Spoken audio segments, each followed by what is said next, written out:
आज वनराय police station के ऊपर शिवसेना उद्धव बाला साहब ठाकरे की ओर से प्रदर्शन किया जा रहा है, जिसके बारे में जानने के लिए हमारे साथ कुछ शिवसैनिक मौजूद है। हम उनसे पूछने की कोशिश करेंगे। सर, क्या कुछ कहना है आपका, किस तरीके से जो है तो यहाँ माहौल बना कर? माहौल आज का आप देख रहे हैं।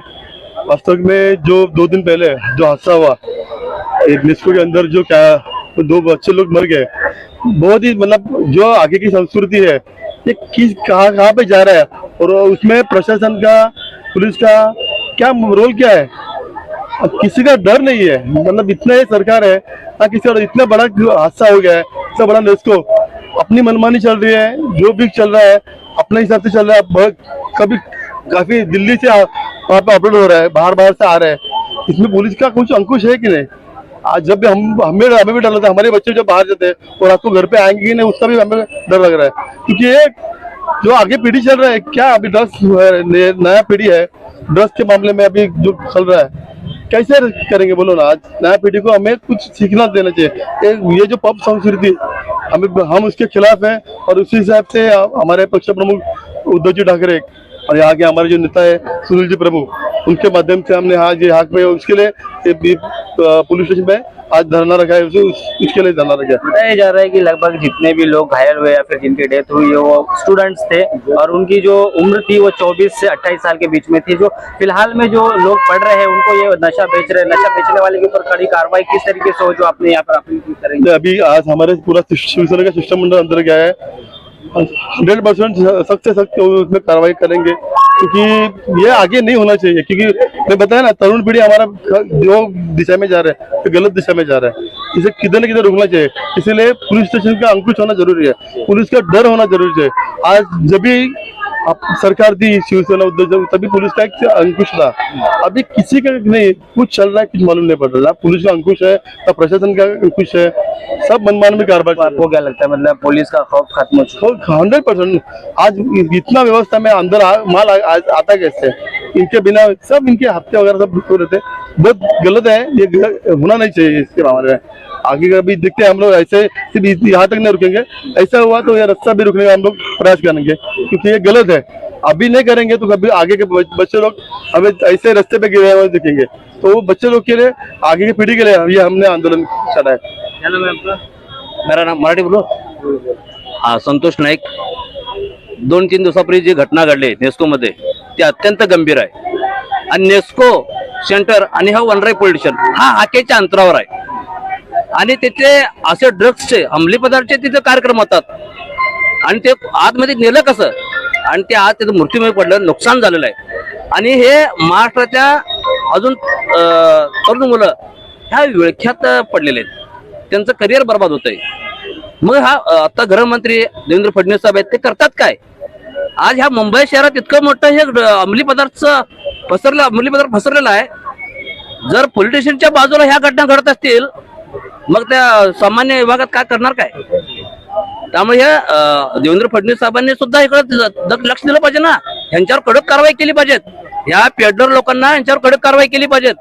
आणि त्यामुळे आज आम्ही या पोलिटिशियनला मागणी करण्यासाठी कडक कारवाई झाली पाहिजेत, आणि लवकरात लवकर हे अंमली पदार्थ जो व्यवसाय आहे तो पूर्णपणे बंद झाला पाहिजेत। आज तरुण मुलं अत्यंत बिघडलेले आहेत, मुलं सकाळी कॉलेजला गेले, संध्याकाळी घरला येतात की नाही याची गॅरंटी नाही, आई वडील काळजी करत असतात। म्हणून मी या ठिकाणी महाराष्ट्राचे लाडके मुख्यमंत्री देवेंद्र फडणवीस साहेबांना मी या ठिकाणी सांगू इच्छितो की हे सर्व धंदे बंद झाले पाहिजेत। गृहमंत्री पद साहेब तुमच्याकडे आहे, आणि हे आज मुलांची अवस्था बघा, आज महाराष्ट्राची अवस्था बघा, काय कुठे चालले महाराष्ट्र, आणि तुम्ही हे तात्काळ दखल घेऊन हे कडक कारवाई करा, आणि पोलीस प्रशासनाला सुद्धा कडक निर्देश द्या साहेब। आणि आम्ही या ठिकाणी वनराई पोलीस स्टेशनला त्या संदर्भात आमचे आदरणीय आमचे लाडके आपले आमदार सुनील प्रभू साहेब यांच्या माध्यमातून आम्ही इथे आंदोलन केलेलं आहे, आणि यापुढे जर असं इव्हेंट अंमली पदार्थाचे जर कार्यक्रम नेक्सोमध्ये होत असतील तर गेट फोडून काढू आम्ही शिवसैनिक, ते गेट फोडून काढू, एवढं लक्षात ठेवायचं। हा कायदा आणि सुव्यवस्था नंतर आम्ही विचारणार आहे, आम्ही बाळासाहेब ठाकरेंचे शिवसैनिक आहोत, आम्ही कुणाला घाबरणार आहोत, आणि याच्यापुढे असे कार्यक्रम करून दाखवा, आमचं तुम्हाला चॅलेंज आहे। नेस्को इतकं मोठं एक्झिबिशन सेंटर आहे, आणि तिथे सिक्युरिटी वाजते, त्या सिक्युरिटी मधून तो ड्रग्स आतमध्ये जातो, म्हणजे याचं कारण काय? आता हे ड्रग्स आतमध्ये जातो याचं कारण जर सांगा गेलं तर हे सगळे मिली बघत आहेत, स्पष्टपणे ते दिसून येतंय. इतकं मोठं अंमली पदार्थ तिकडे कार्यक्रम होतोय, मग सुरू त्या शिकवलेला माहित नाही, पोलिसांना माहित नाही, म्हणजे याचं नेमकं कारण काय?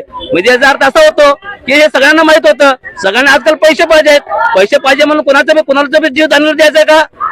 कोणाला पण जीव दानवर द्यायचा, कोणाचं बी कुटुंब उद्ध्वस्त करायचं का? कोणाच्या मुलाचं करिअर आहे ते बिघडायचं आहे का? मग हे सरकारनं धोरण हातरलंय का? सरकारने हे धोरण हाकलंय का? लक्षात आलं का? म्हणून फडणवीस साहेबांनी यात कठोर निर्णय घेतला पाहिजेत.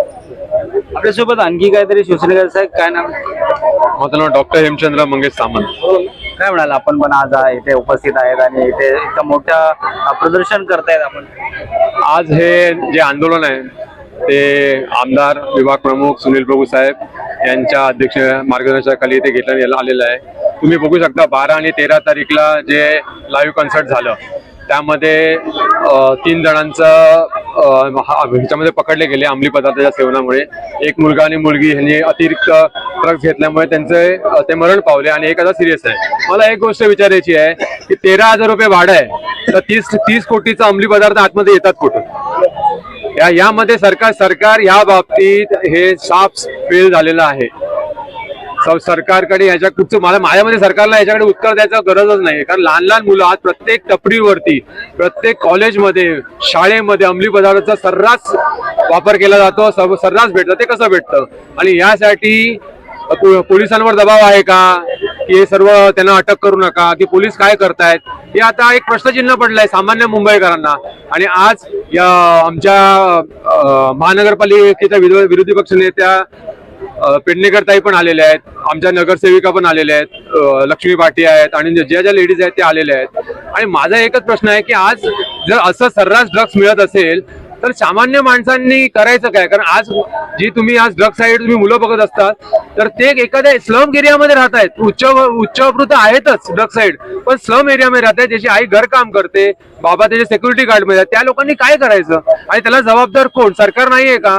100% सरकार आहे. आणि ह्याच्यावरती मला जर माझं स्पष्ट मत आहे की पोलिसांवरती जे आपले फडणवीस साहेब आहेत गृहमंत्री त्यांचा अंकुश नाहीये. मला नाहीतर याच्यात 30 कोटीचं ड्रग्स मिळालंच नसतं ना. नेस्को मध्ये 30 कोटीचं ड्रग्स मिळालं कुठून?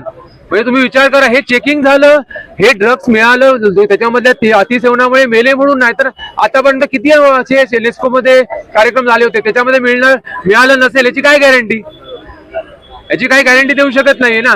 आज मुंबईमध्ये राहण्यासाठी आज आपण सुरक्षितच नाही होतो. आपली आज तरुण पिढी ड्रग्सच्या आहारी जाते आहे, तर आपण कुठे सुरक्षित आहोत? उद्याचे भविष्य आहे, उद्याची तरुण पिढी आपल्याला नशेडी पाहिजेत का?